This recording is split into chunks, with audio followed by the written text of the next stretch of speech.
ว้าวบ่ม่วนแท้ไปมาส่งป้าเพิ่นก่อนมาส่งป้ามาพี่มาเอาอ่ะมาส่งป้าก่อนเร็วๆนี่นะ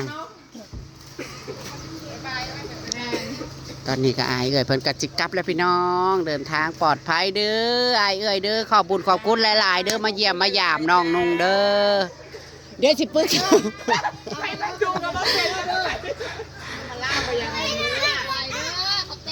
โดยเข้าใจคือกันเอ้ยอบอุ่นอีหลีหรอบายบายป้าลุงบายบาย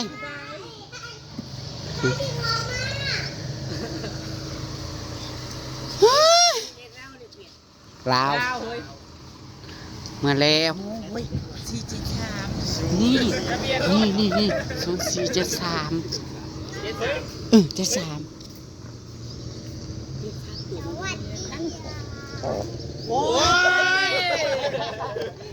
เฮ้ยบุญมึงขึ้นไปเป็นพรีเซนเตอร์บุญเร็ว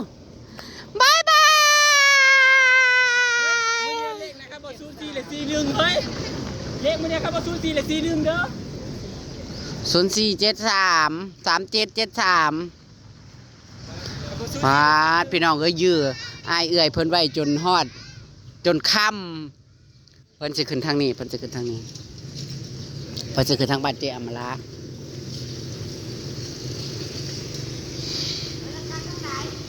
เมื่อทางบ้านเธอ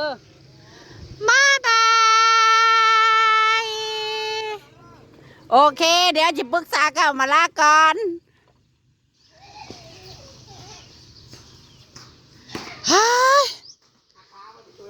จบไปด้วยดีพี่น้องเอ้ยต้อนรับแขกครั้งแรกFCมาบ้านเนาะก็ถือว่าโอเคม่วนสุดพี่น้องมื้อนี้นะอายเอ่ยเพิ่นมาเพิ่นม่วน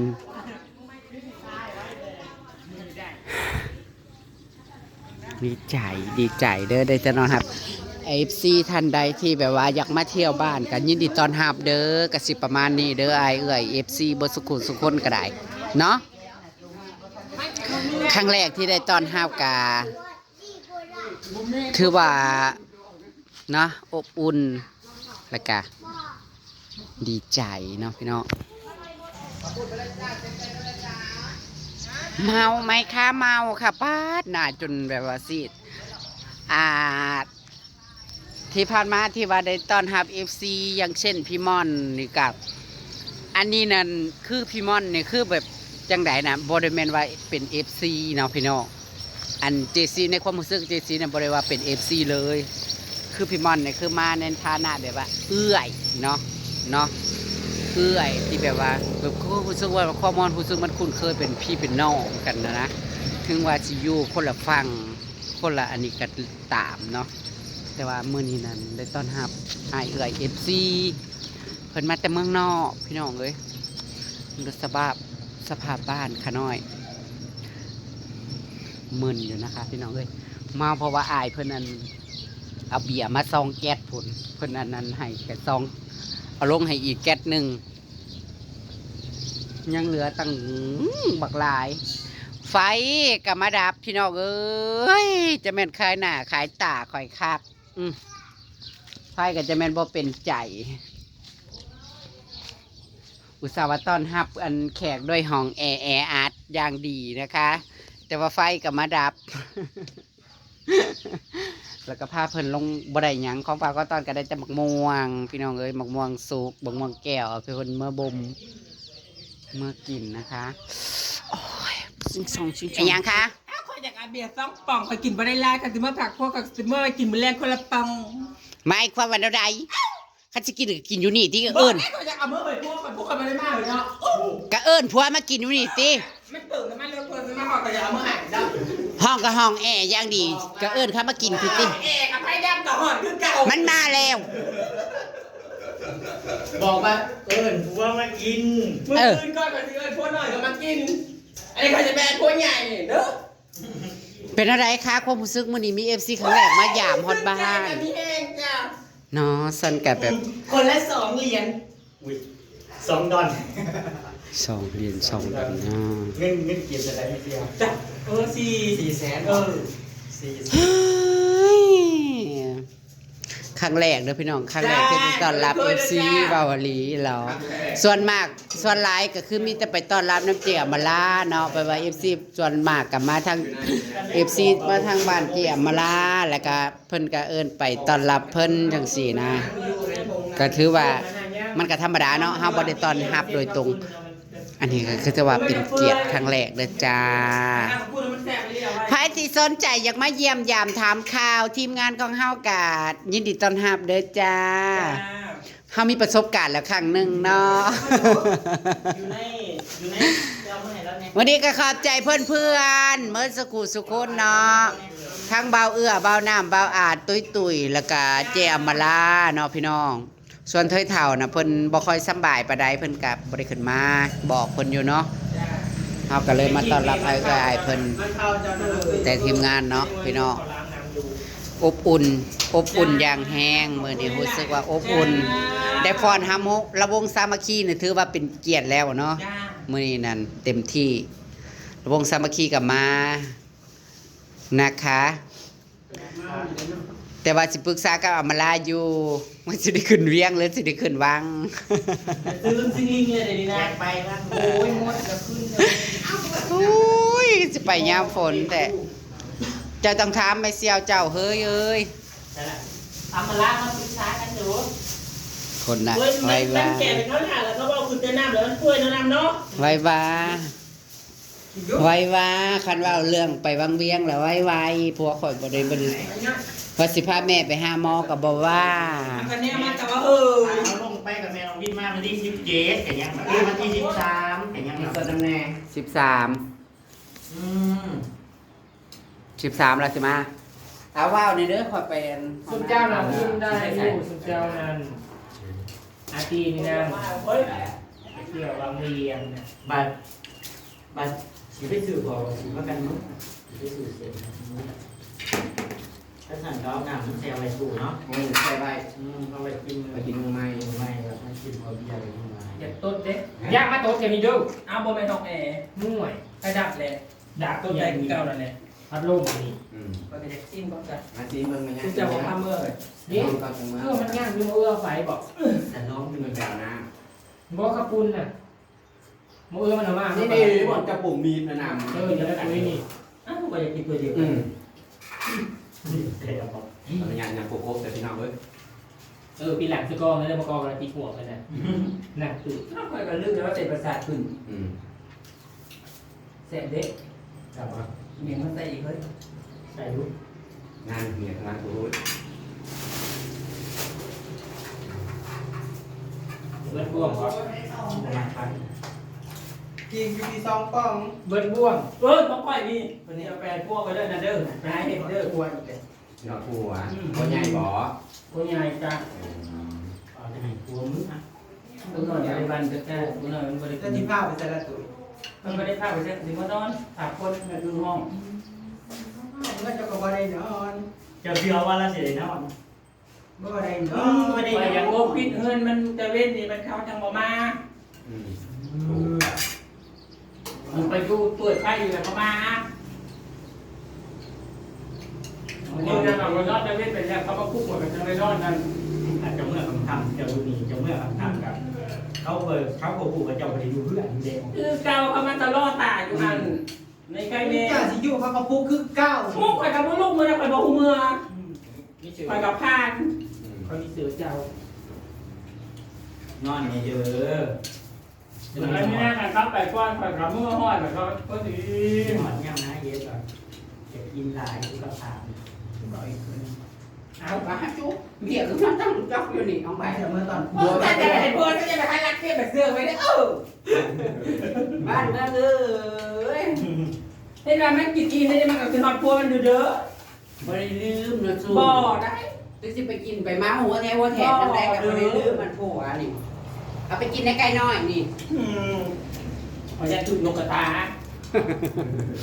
ไก่เอ้ยไก่นี่ไก่น้อยมันจะเข้มมาลาดเด้อนี่ แต่หาบ่ แท้นะ ไก่แม่ไก่ไก่ให้กินมันจ่ายค่าไก่โว้ย เขายังไปซื้อกับปุ้นอยู่ โอ้ เพิ่นเข้าอ่ะสิไปซื้อเพิ่นบอกว่าบ่กินสิพากันมื้อเพิ่นว่า ยู่กับยู่ต้องเปิด กินเลยนะกับปุ้นแซ่บจ้ะ บ่ไปซื้อ ไก่พันไข่แต่ว่าตัวแม่เขาเลือกไปเขาตรงที่ผู้มาเขาก็ปิ้งเลยนะ เขาพูดได้เลยวะ เขาเห็นนั่นน่ะเนาะ เขาแยกเขาคน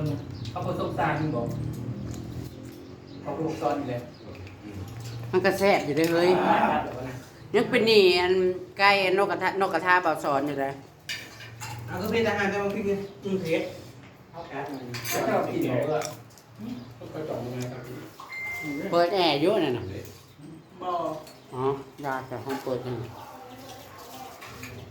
พี่น้องเอ้ยแขกมากแขกไปใช้มากกับไฟฟ้ากันแล้ว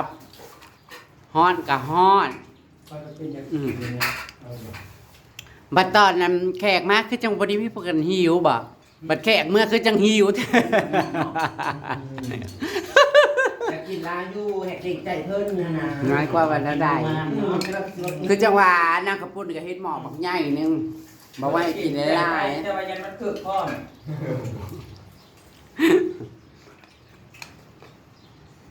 นั่นเข้าจังนะ ตอนนั้นมันบ่เป็นตะกินแล้วมันเป็นน้ำ แล้วกิน เขาล้างเขาแช่น้ำเลยเขาบ่ได้เขาบ่ขึ้นแล้วมันเปียกเลย เวลาใส่ในถัง ๆอืม มั ฮ้อนครับ เป็นหมอกกายมันเนาะ คือฮ้อนแท้เฮ้ย เฮ็ด จะกินบักพริกบ่ น้องคอที่สู่ในเอื่อย นี่สูบอกครับ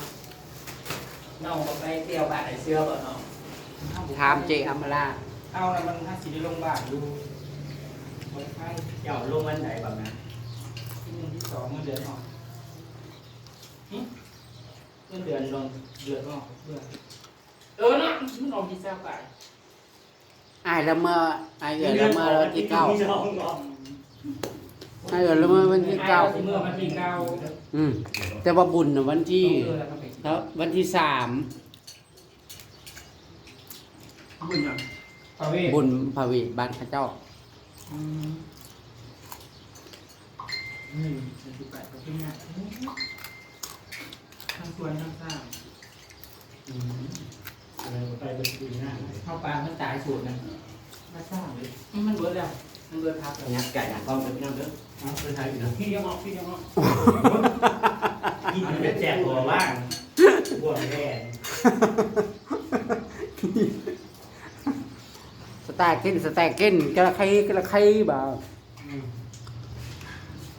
มึงทำบ้ามึงไม่ได้ใส่ เอ้า เรียกกับปุ่นเข้ามาใหม่ เอาอย่างเดียวอย่างเป็นแปลบ่เพิ่นบ่ม่วนนะเขามากนะเพิ่นมากนะ มันเก่งๆเลย เฮ้ยเขาจะได้เมาเหรอก็ถือว่าผ่านพี่น้องต้อนรับแขกมื้อนี้น่ะเมาหรือว่าบ่เหมาะสมบ่คือใด เจะภาพเมาเจะภาพเมามันก็จำเนาะเจ้าแขกพาเว้าเจ้าเหล่าพาม่วนแต่ว่าน้องพี่น้องเอ้ย อันทำบุญหมดให้แล้วหมวน อื นะ มอ้ายละม่วนเล ให้ ย แล้วหมวน อ้ายแล้วก็กินแซ่บมากเลย ให้เรากินเก่งจริง เขาเปิ้ลแล้วเขาเปิ้ลแล้วกิน2เทื่อแล้ว แล้วก็บอกว่า น้องคุณน้องเจ้าเราเพื่อนเรากินเบียร์นะ มันระบ่เมา เราบ่เมาทุกเฮาเด็ดดิ สันน่ะเมานะคะ เล่นออกแรงเข่าอยู่ บอกกับว่าไอ้เพื่อนนั้นหนาๆนิดเด็ก เท่าไรนะ57 ทำให้เราเพื่อนหมู่ อีน้อยเจ้าอันปีนี้อายุเท่าไหร่แล้วล่ะ เปิดหน้าเขา 51 ปีนี้เอ้ยเท่าไหร่แล้ว จะถามถึงอายุจะเบิ่งนางหน้า ตกลงสิได้ไปหวาวันที่ ไป เฮ้ย ไม่เสีย วันนี้เพื่อเขาลงมาในบุญบ้านนี่แล้วขึ้นพร้อม ขึ้น กั ห้อน งเขาเหรอ เออ นั่งเครื่องเหรอ นั่นมีคนโจกค่ะเครื่องให้เขาจะไม่ได้ออกให้ค่ะ บอกเกี่ยว จังได บอกเกี่ยวอันนี้ห้าวไปหาอ้ายเอ้ยเพิ่น เกียมปะไม่เชี่ยวเจ้าชิบุได้ใส่ผ่าทุ่งบอกกันงามๆเลยเนาะเพื่อต้องไปกราบ เฮ้ยมันหนึ่ง ขาดภาษี ตื่นค่ะไม่ตื่นอีดีเดมิ บอกไว้แค่ว่าเป็นประเด็น เออ บอกรายชื่อ เงียบหุบศพหุบศพ นั่นดิเว้าเลิกไม้เพราะว่าอายเอ้ยเพิ่นส่วนพี่น้องวันที่3น่ะเป็นบุญพระเวท เรื่องของเรื่องน่ะเอ้ยเขาส่วนพวกเขาน่ะ แม่น เที่ยวเวียงนั่งเครื่องการเอาขึ้นนั่นเองมันก็โอเคเนาะมันก็ไว้เดี๋ยวเราบ่ต้องนั่งรถนั่งรางนั่นเอง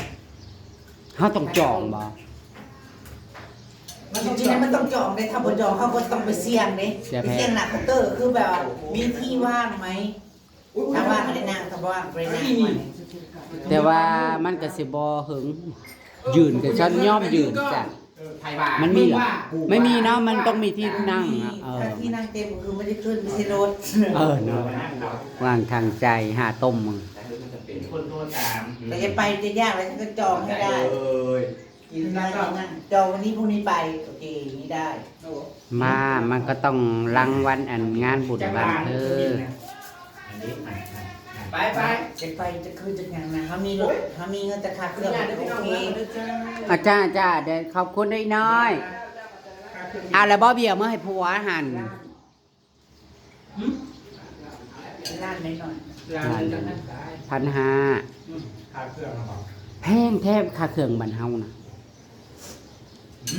มันแบบแพงที่มันจ้างพันผมก็เอาไปทำหนังก็เอาขึ้นเรื่องน่ะ อืม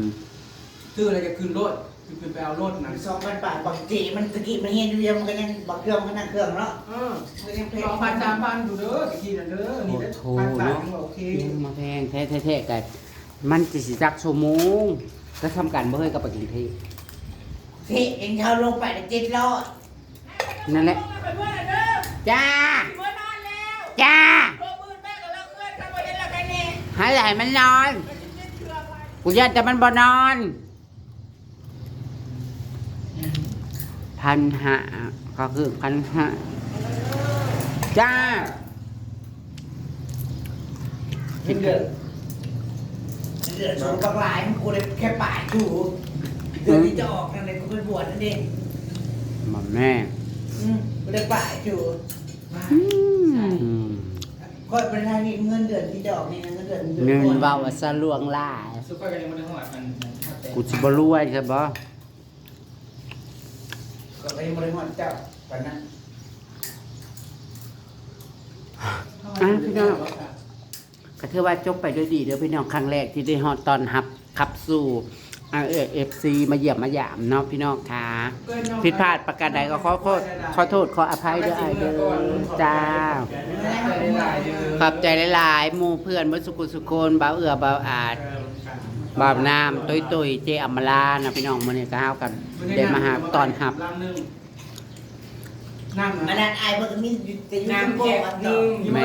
หึ น้ำแพ็คหนึ่งเบียร์2แพ็คเดี๋ยวแพ็ค น้ำยังบ่ได้กินเพราะขวดอ้ายเพิ่นลงมา ที่ให้ในขวดนี้ ทำไมฉันเพิ่นน่ะจะมากินน้ำ บอกว่าเอานี้ก็ได้ จะยานบ่ บริยานเด้อ จะได้ก็ขอบคุณอ้ายเอ้ยเบิดสุกุสุคนเด้อที่มาเยี่ยมมายามมื้อนี้เนาะขอบคุณ FC เบิดสุกุสุคนที่เขามารับชมมื้อนี้ก็แล้วกันเนาะจ้าคนก็มาพี่น้องโอ้ยไฟกระดับมื้อนี้ก็ ลามายุ เพิ่นไฟก็จะมันบ่เป็นใจขายหน้าขายตาหับแขกครั้งแรกก็ไฟดับใส่บ่ค่ะค่ะโอเคเฮ้ยพ่อกัน ลบคุณ พ่อกันจ้าสบายดีเด้อพี่น้องบ่เด้อตามคลิปหน้าก็แล้วกันจ้าสบายดี